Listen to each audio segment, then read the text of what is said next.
Hi everyone, Lisa Haven here, and today I want to talk about the secret dealings of the organization known as FEMA, or the secret history of FEMA itself, because it's the way it started, the way that it is. There's lots of talk and lots of information on what exactly FEMA is. What are they doing? Well, today we know them as a disaster preparedness, but we also know that they have what are called FEMA camps. Yes, those do exist. Yes, those are real. I've done multiple reports on this. The Civil Labor Force document is one. Also, the internment and resettlement document is another report that I delved into detail. It's a U.S. Army document, but obviously FEMA has their hand in it as well, where they actually have these internment camps. And there's 36-ish around the country. So lots of devious dealings around FEMA itself. So I thought today I want to get into the history of it. I'm going to reference a report from Wired, and it's called The Secret History of FEMA. And it's about a 19-page document, and I'm going to go through kind of in detail from the beginning to the end, just kind of skimming through it. So who is FEMA? Well, for starters, there is a lot of secrecy that surrounds FEMA itself. It's been a devious, kind of secretive organization from the very, very get-go. But during the past 7 decades, the agency has evolved from a top secret series of bunkers designed to protect United States officials in case of a nuclear disaster or a nuclear attack to the sprawling bureaucratic agency tasked with mobilizing and helping in the midst of a disaster, kind of what we know them for today. Now, the organization FEMA has been reshuffled and reorganized more than any other agency in United States history. That is a fact. Now, Harry Truman started FEMA's forerunner, so they had a forerunner, and it was the Federal Civil Defense Administration in 1950. Over the following decades, it migrated regularly between different departments and underwent a dozen name changes. Why do they always change names? Well, we know, because if people get fed up with one, they change it to another, change it to another, change it to another. After the September 11th attacks, there was another organizational reshuffle, and the agency finally ended up under part of the DHS, Department of Homeland Security, in 2003. Now, that's kind of the short version, but let's get into a little more. Most of the predecessors of FEMA weren't all that concerned with civilian natural disasters. They were primarily focused on, in the event of nuclear war, this is what we would do, this is what would happen. That was kind of their original, and getting bunkers for those in the government. Continuity of government. FEMA is very known for that. I've talked about that a lot of times. Basically, giving FEMA the power to appoint who they want to put in charge in the event of a natural disaster.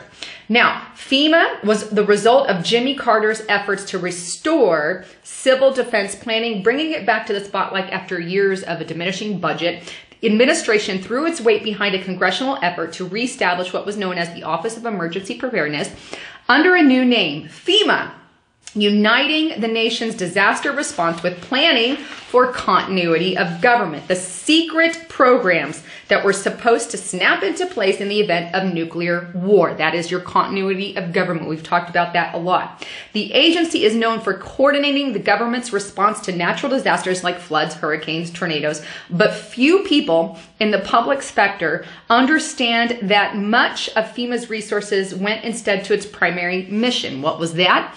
Coordinating the post-apocalypse efforts, and that the majority of its funding and a third of its workforce was eventually hidden in the nation's classified black budget. That is some of the secrecy that has surrounded FEMA. They've got that black budget, the nation's black budget going on, but their real focus and their real budget was only known to about 20 members of Congress at that time. So again, they harbor a lot of secrets. Now, if you Google some of FEMA online and you've watched some of my videos, I have talked about FEMA and their response preparedness and their links to all kinds of things.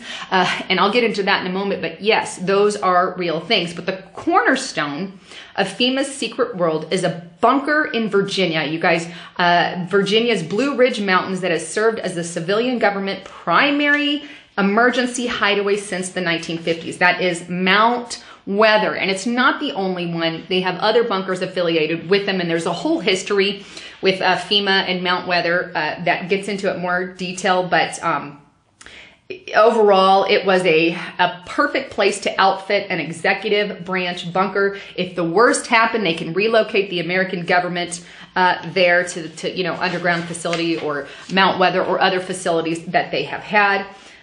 Mount Weather became one of the dozens of bunkers and relocation facilities that FEMA's agencies built around the country. Okay, so there was more, including what it called Federal Regional Center bunkers in places like Denton, Texas, Maynard, Massachusetts, Thomasville, Georgia, Bothell, Washington, and Denver, Colorado, right? So those are some of the other facilities. They've got dozens of those things. All right, so moving on, and I'm referencing that 19-page report. If you guys want to check that out in its entirety, you can. It gets into a little bit more of the technology. They had one of the first online chat rooms there in FEMA, kind of like we have with Facebook and all of that today. Now, what would happen if there was a nuclear war? FEMA would be the first to know about it.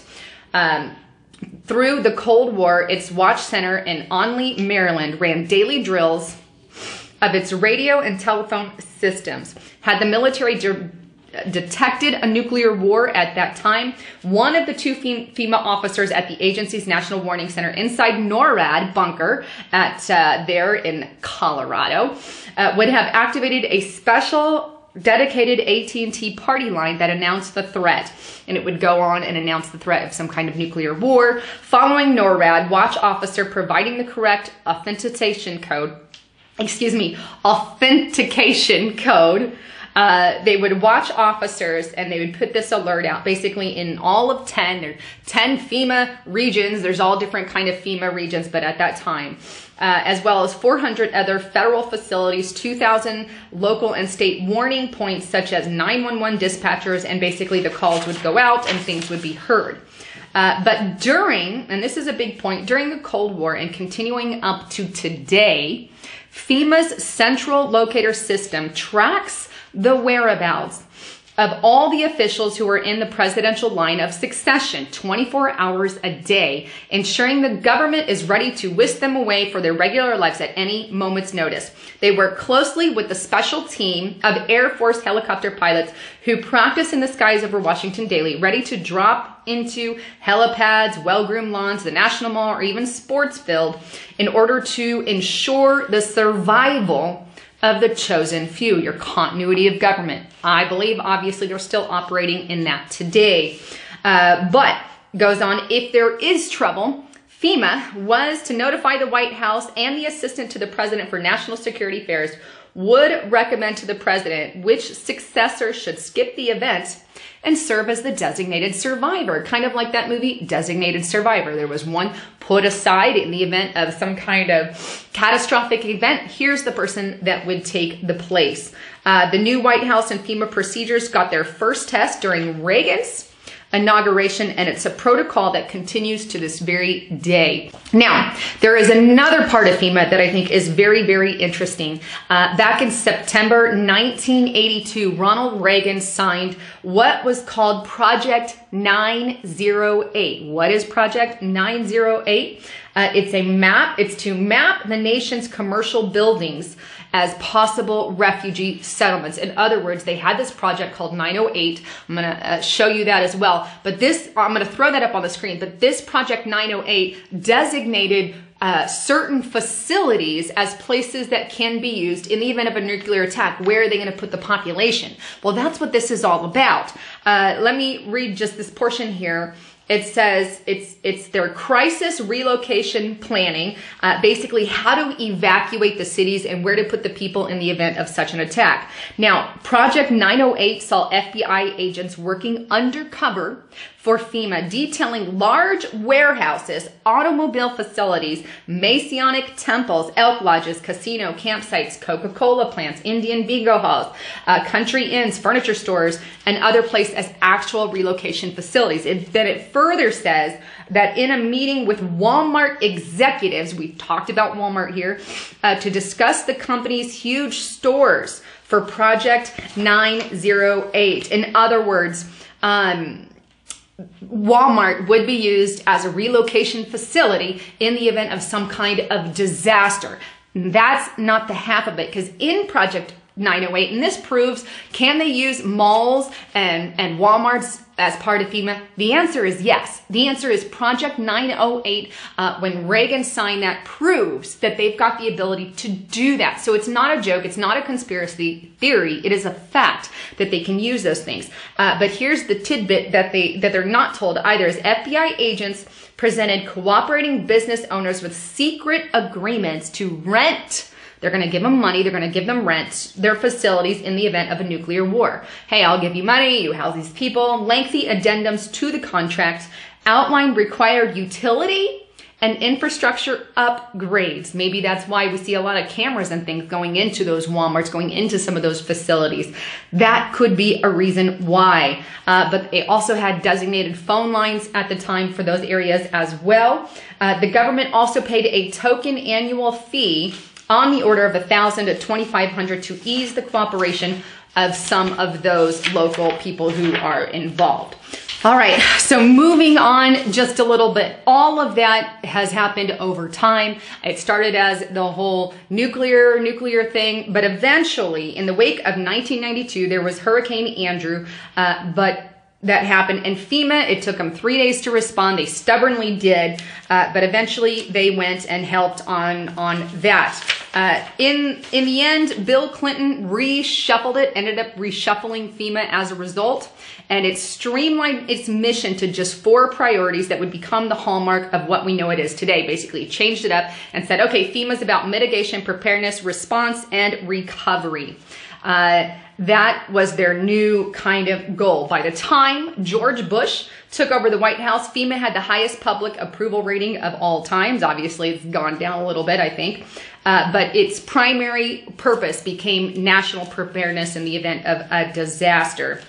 But FEMA continues to keep watch at Mount Weather right through September 11th when the facility suddenly seemed newly relevant, and Air Force helicopters descended on the mountain there as well. So they still kind of use that as a hub. But after September 11th, eventually they end up in the hands of the Department of Homeland Security and fall under DHS.